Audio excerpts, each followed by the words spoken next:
प्रिय छात्राओं, जैसा कि मैंने आपको कहा था कि मैं आपको कहानी साहित्य का इतिहास पढ़ाऊंगी।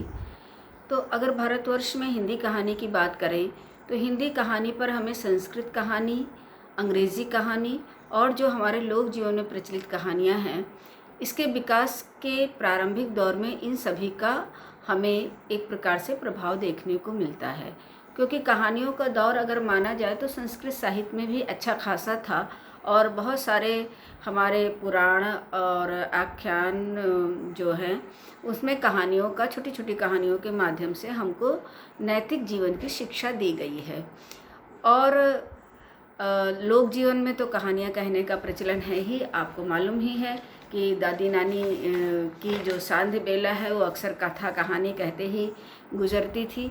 तो कहानी कहने की प्रथा इस प्रकार से हमारे यहाँ बहुत दिनों से है। परंतु हिंदी में कहानी लेखन की परंपरा जो है वो उपन्यास के भी बाद अर्थात द्विवेदी युग से शुरू हुई। और द्विवेदी युग में जब ये कहानी लेखन की परंपरा शुरू हुई तो इस पर संस्कृत परंपरा, लोक परंपरा और पाश्चात्य परंपरा तीनों का ही समन्वित प्रभाव था। भारतीय युग में भी एक दो प्रयास हुए, परंतु ये प्रयास लगभग बनते बिगड़ते रहे। और सरस्वती के प्रकाशन के साथ समझिए कि कहानी लेखन की परंपरा का सही आरंभ हम मान सकते हैं। सरस्वती में आचार्य रामचंद्र शुक्ल ने किशोरी लाल गोस्वामी की कहानी इंदुमती जो 1901 में प्रकाशित हुई थी, उससे कहानी परंपरा का प्रारंभ माना है। हालांकि लक्ष्मी नारायण लाल ये कहते हैं कि रामचंद्र शुक्ल जी की जो कहानी 11 वर्ष का समय 1903 में प्रकाशित हुई थी, उससे हमें कहानी का प्रारंभ मानना चाहिए।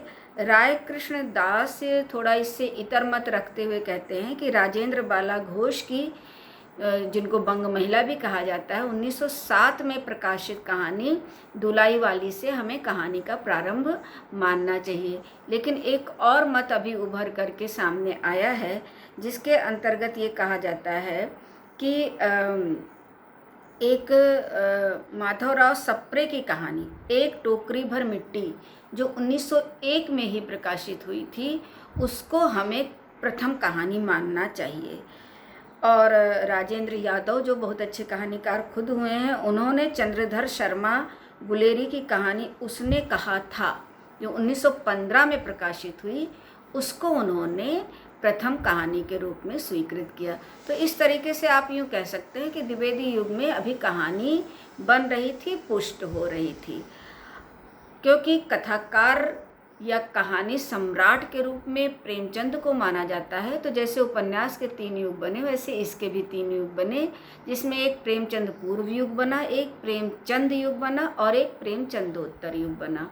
प्रेमचंद युग वही द्विवेदी युग है जिसमें कहानी के हमने आपको बारे में बताया कि ये सब कहानीकार थे जो कहानियाँ लिख रहे थे। एक इसके बाद प्रेमचंद पूर्व युग में प्रथम कहानी की तो बात हो ही गई। अभी इसके लिए जो है वो लक्ष्मी नारायण लाल ने लिखा है कि इन समस्त प्रयोगों से निर्मित कोई भी कहानी शिल्प विधि की दृष्टि से हिंदी की मौलिक कहानी नहीं कही जा सकती, क्योंकि उन कहानियों में कुछ भाव पक्ष की दृष्टि से छाया अनुवाद हैं और कुछ भावानुवाद हैं और शेष कला पक्ष की दृष्टि से कहानी ही नहीं है। लेकिन यह अवश्य है कि इन प्रयोगात्मक कहानियों में से प्रायः अधिक कहानियाँ अपने लक्ष्य की ओर अवश्य प्रेरित हैं। यही कारण है कि वस्तुतः इन्हीं की प्रेरणा और भाव शक्ति के फलस्वरूप शीघ्र ही सरस्वती के तीसरे ही वर्ष में मौलिक हिंदी कहानी का युग आरंभ हो गया। 1906 में सरस्वती की कहानियाँ और भी परिष्कृत होने लगी थी। 1909 में इंदु पत्रिका का भी प्रकाशन प्रारंभ हो गया। अब हमारे पास बहुत सारे कहानी लेखक थे, जिसमें मुख्य रूप से विश्वंभर नाथ जीजा, जयशंकर प्रसाद भी इस समय ही कहानी लिखना इन्होंने शुरू कर दिया था। और इसके अलावा उस समय के कहानी लेखकों में थोड़ा थोड़ा प्रेमचंद ने भी कहानी लिखना शुरू कर दिया था। तो ये सारे कहानीकार चल रहे थे। उसी समय हिंदी गल्पमाला का भी प्रकाशन प्रारंभ हुआ, जिसमें भी कुछ कहानियाँ प्रकाशित होने लगी। तो इस तरीके से एक मार्ग हमारा द्विवेदी युग में बन जाता है। उसके बाद आता है प्रेमचंद युग। प्रेमचंद युग 1916 में सरस्वती में ही पंच परमेश्वर इनकी कहानी जब प्रकाशित हुई, तो वहाँ से हम प्रेमचंद युग का प्रारंभ मान लेते हैं। 1930 तक आते आते इनको कथा सम्राट की उपाधि से विभूषित कर दिया गया। प्रेमचंद युग की विशेषता ये थी कि ये ग्रामीण जीवन के अनेक भावनात्मक पहलू को निदर्शित किया गया। उसके बाद में धीरे धीरे आते आते कफन कहानी से इन्होंने अपने आदर्श की स्थापना का मोह भंग किया और ये यथार्थ जीवन का चित्रण करने लगे। बूढ़ी काकी, मुक्ति मार्ग, अग्नि समाधि, ये सब कहानियाँ इन्होंने लिखी। इस समय की कहानियाँ ज़्यादातर चरित्र प्रधान, वातावरण प्रधान, कथानक प्रधान या कार्य प्रधान होती थी। प्रसाद, सुदर्शन, गोविंद वल्लभ पंत, विश्वंभरनाथ कौशिक, ज्वालादत्त शर्मा, उपेन्द्रनाथ अश्क, बेढप बनारसी, यशपाल, इलाचंद जोशी, जैनेन्द्र अज्ञे आदि ने अपने कहानी लेखन की शुरुआत लगभग इसी युग से की। प्रेमचंदोत्तर युग 1936 के बाद आता है। हालांकि आप इसको 1938 से भी मान सकते हैं, क्योंकि कहानी नाम की पत्रिका का प्रकाशन 1938 में हुआ और 1938 से लेकर के 1947 जब तक की आज़ादी नहीं आई, तब तक बहुत सी चीज़ें थी हमारे पास। जैसे 1942 में अंग्रेज़ों की दमनात्मक नीति बहुत ही ज़्यादा भारतीयों के ऊपर प्रबल रही। कांग्रेस के अनेक अधिवेशन हुए, बहुत सारे क्रांतिकारी आंदोलन हुए। तो ये कहानी को अब व्यापक हमें आधार मिल रहा था, जिसके आधार पर हम कहानी को लिख सकते थे और उसको एक बहुत सारी विषय वस्तु प्रदान कर सकते थे। इसी समय जो 1938 में कहानी का आरंभ हुआ था, कहानी नामक पत्रिका का, वो आगे जाकर के 1942 में बेचारी बंद भी हो गई वो पत्रिका, क्योंकि बहुत ज़्यादा दमनात्मक नीति के कारण उस पत्रिका को बंद करना पड़ा। लेकिन हंस का पैरेलल प्रकाशन चल रहा था। 1954 में आकर के कहानी फिर शुरू हुई, कहानी नामक पत्रिका फिर से शुरू हुई। विश्व युद्ध, अंग्रेज़ी दमन, इन सब के कारण जो भी हमको बहुत सारे प्लॉट्स जिसे कहते हैं या कथा वस्तु कहते हैं या विषय वस्तु कहते हैं, वो हमें मिल रहे थे। और अब कहानीकारों में मोहन राकेश, राजेंद्र यादव, कमलेश्वर, अमरकांत, अमृत राय, विष्णु प्रभाकर, भीष्म साहनी, उषा प्रियंबदा, ये सब उभर रहे थे।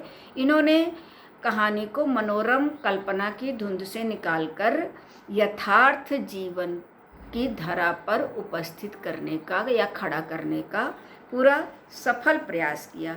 वो स्वतंत्रता के बाद कहानियों को लेकर के अनेक आंदोलन हुए। युग तो इसे नहीं कह सकते हैं, पर अनेक आंदोलन हुए। उन आंदोलनों को जान लेना भी हमारे लिए अनिवार्य है। जैसे एक नई कहानी नामक आंदोलन जो 1954 से शुरू हुआ और 1960 तक आते आते ये जो है वो नई कहानी के रूप में प्रतिष्ठित हुआ। डॉक्टर रामचंद्र तिवारी ने इस बात को कहा है कि 1954 के आगे की कहानी 1960 तक आते आते नई कहानी बन गई। भैरव प्रसाद गुप्त ने नई कहानी नामक पत्रिका का उद्घोष किया। राजेंद्र यादव, जैनेन्द्र अज्ञे, यशपाल अश्क आदि इसके प्रतिनिधि लेखक हुए। इन्होंने जटिल जीवन यथार्थ की व्यापक स्वीकृति दी। देवी शंकर अवस्थी ने अपने निबंध नई कहानी के संदर्भ में जो विशेषताएं बताई हैं, उस विशेषताओं में पहली है जटिल जीवन यथार्थ की व्यापक स्वीकृति, और उसके अतिरिक्त भी कई विशेषताएं बताई हैं, जैसे व्यक्ति की प्रतिष्ठा, छिछली भावुकता का ह्रास, मध्यम वर्गीय जीवन चेतना, आधुनिकता बोध, सांकेतिकता, शिल्प प्रयोग। ये सारी चीज़ें वो जो नई कहानी थी उसमें की गई। इसके मुख्य लेखकों में शिव प्रसाद सिंह, मन्नू भंडारी, रघुवीर सहाय, ठाकुर प्रसाद सिंह आदि हुए। एक और आंदोलन चला जिसे विविध कहानी आंदोलन कहते हैं, जो नई कहानी के विरोध के रूप में इसने अपने आप को प्रतिष्ठापित करने का प्रयास किया। और इसमें नई कहानी में व्याप्त जड़ता को तोड़ने का प्रयास किया गया, परंतु ये कहानी ये आंदोलन बहुत ज़्यादा सफल नहीं रहा और अंत में अकहानी के रूप में यही आंदोलन परिवर्तित हो गया। अब जो अकहानी का आंदोलन चला वो लगभग 1960 से चला और इसके समर्थकों में डॉक्टर गंगा प्रसाद विमल, रविंद्र कालिया, दूधनाथ सिंह, प्रयाग शुक्ला, ज्ञान रंजन आदि थे। उनका उद्देश्य भी नई कहानी की धारा से अलग धारा की ओर था, इस जो प्रायः मोहन राकेश, राजेंद्र यादव और कमलेश्वर इन 3 लेखकों के विपरीत थी। इनका अपना जो भी पर्सनल मैटर रहा हो इनके विपरीत थी और क्योंकि ये सकारात्मक सोच की बात नहीं थी, नकारात्मक सोच की बात थी, इसलिए बहुत ही जल्द ही ये आंदोलन बिखर गया। एक और आंदोलन चला जिसे हम सचेतन कहानी आंदोलन कहते हैं। ये डॉक्टर महीप सिंह द्वारा इसको चलाया गया और कमोवेश ये भी नई कहानी की ही प्रतिस्पर्धा में शुरू हुआ। नई कहानी के अंदर के अंतर्विरोध थे, उन्हें स्पष्ट करने के लिए और जीवन के प्रति जो सचेतन दृष्टि हम चाहते हैं, जिससे हम यह अनुभव करते हैं कि जीवन को मात्र प्रदत्त वस्तु के स्तर पर नहीं जीना चाहिए, बल्कि सक्रियता से भोगना और जीना चाहिए। आज के मनुष्य की नियति है, उसे अपनी रचनाओं के माध्यम से हम रेखांकित करना चाहते हैं। हमारे इस आग्रह को सचेतन कहानी का आधार माना गया, ऐसा डॉक्टर महीप सिंह ने स्वयं कहा। इसमें निराशा, कुंठा, ऊब, अकेलापन आदि मनोभावों का चित्रण हुआ। इसके मुख्य लेखकों में कमल जोशी, मधुकर सिंह, वेद राही, हिमांशु जोशी, मनहर चौहान ये सब शामिल थे। लेकिन बहुत ही जल्द ही ये भी आंदोलन बिखर गया, क्योंकि बहुत सारे जब भाव विचार अंतर्विरोध ही उत्पन्न करने लगते हैं तो निश्चित ही वो आंदोलन कोई पुष्ट रूप नहीं ले पाता। एक और आंदोलन चला जो 1968 में आंदोलन का रूप नहीं ले सका, लेकिन उसको हम एक वाक्य में कह सकते हैं, एक सहज कहानी नामक आंदोलन स्थापित करने की चेष्टा की अमृत राय जी ने नई कहानियाँ पत्रिका के प्रकाशन के साथ। इन्होंने सहज कहानी नामक आंदोलन प्रतिष्ठापित करने की जो है वो चेष्टा की, परंतु ये आंदोलन का स्वरूप नहीं ग्रहण कर सकी, बहुत से लोग इनके साथ नहीं आए। एक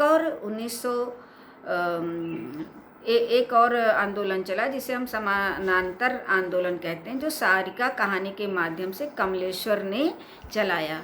समानांतर कहानी आंदोलन में आम आदमी के जीवन को केंद्र बिंदु रख करके कथानक को विस्तार देने की बात कही गई। इसमें अरविंद, कामना नाथ, जितेंद्र भाटिया, निरुपमा सोबती, मृदुला गर्ग आदि थे। एक और आंदोलन चला जिसे हम जनवादी लेखक संघ कहते हैं। सबसे पहले 1977 में दिल्ली विश्वविद्यालय में जनवादी विचार मंच की स्थापना हुई। फिर इन्होंने 1960 से 70 तक के जितनी भी कहानियाँ लिखी गई थी उसका एक आकलन इन लोगों ने लगभग 1 साल में किया कि किस प्रकार की परंपरा चल रही है और किस प्रकार के कहानियों की आवश्यकता है। ये दोनों बातें इसमें विचार विमर्श के बाद स्थापित की गई और उसके बाद 1982 में इन्होंने एक जनवादी लेखक संघ के नाम से राष्ट्रीय अधिवेशन किया, जिसमें जनवादी कहानी का प्रारंभ कफन, जो प्रेमचंद की कहानी हम लोग शुरू में हमने जिक्र किया था, उस कफन से माना गया। और इसमें ये कहा गया कि जैसे कफन है, पूस की रात है, या यशपाल की पर्दा है, या रंगे राघव की गदल है, भैरव प्रसाद गुप्त की हड़ताल है, मार्कंडेय की हंसा जाए अकेला है, भीष्म साहनी की चीफ की दावत है, अमरकांत की दोपहर का भोजन है, शेखर जोशी की बोझ है। इन सब कहानियों को आधार बनाते हुए इस प्रकार की कहानियाँ लिखी जाएं। तो इस तरह के भावभूमि को ग्रहण करने की चेष्टा की गई। इसमें ज्ञान रंजन, काशीनाथ सिंह, असगर वजाहत, रमेश बत्रा, रमेश उपाध्याय, धीरेन्द्र अस्थाना आदि ये लोग सब शामिल हुए और इन्होंने अपने कहानी का विषय वस्तु किसान, मजदूर, पीड़ित, दलित, असहाय के जीवन संघर्ष को बताया। एक और आंदोलन चला 1979 में, जो राकेश वत्स ने मंच पत्रिका के माध्यम से शुरू किया। इसको हम लोग सक्रिय कहानी कहते हैं। इन्होंने बताया कि चेतनात्मक ऊर्जा और जीवंतता कहानी की विशेषता होनी चाहिए। इस भावना का विकास हम कहानी के माध्यम से विकास करें कि हमारे अंदर की बेबसी, निराशा, नपुंसकता, कुंठा, इसको निजात मिले। हम अपने अंदर पनप रहे नकारात्मक ऊर्जा से स्वयं अपने आप को लड़ने के लिए प्रेरित करें और ये जिम्मेदारी हमारी हो। इसमें रमेश बत्रा, चित्रा मुद्गल, सच्चिदानंद, धूमकेतु, सुरेंद्र कुमार आदि लोगों ने इसका समर्थन किया और इस विधा को उन्होंने अपनाने का प्रयास किया। इसी भी इन सब आंदोलनों के साथ एक और जो है वो विधा है, कहानी के अंतर्गत आती है, जिसे हम आंचलिक कहानी कहते हैं। आंचलिक कहानी में हम किसी भी ग्रामीण अंचल के जो भौगोलिक परिस्थितियां हैं, जो वहाँ की सांस्कृतिक परिस्थितियां हैं, जो वहाँ का पूरा कल्चर है, भाषा, बोली, पहनावा, ओढ़ावा, उन सबको प्रदर्शित करते हुए वहाँ की कहानी प्रस्तुत करते हैं। इसके प्रवर्तक बने फणीश्वर नाथ रेणु जी।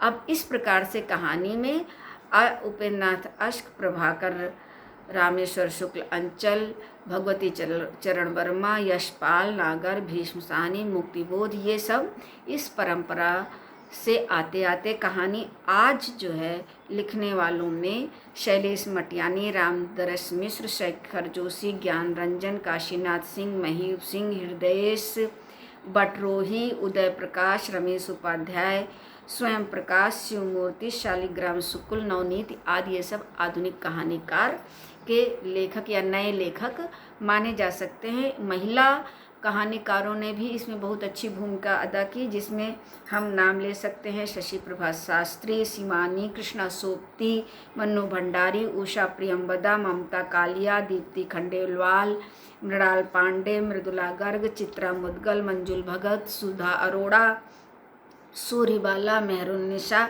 और आधुनिक लेखकों में आधुनिक जो लेखिकाएं हैं उनमें मालती जोशी, अमता दुबे, शोभा त्रिपाठी, अलका प्रमोद, निशा गहलोत, सुनीता कुमार जैन, कुसुम अंचल आदि इन सब के नाम लिए जा सकते हैं, जो कहानी कला को विकसित करने में अपना महत्वपूर्ण योगदान दे रहे हैं। बहुत बहुत धन्यवाद। खुश रहिए।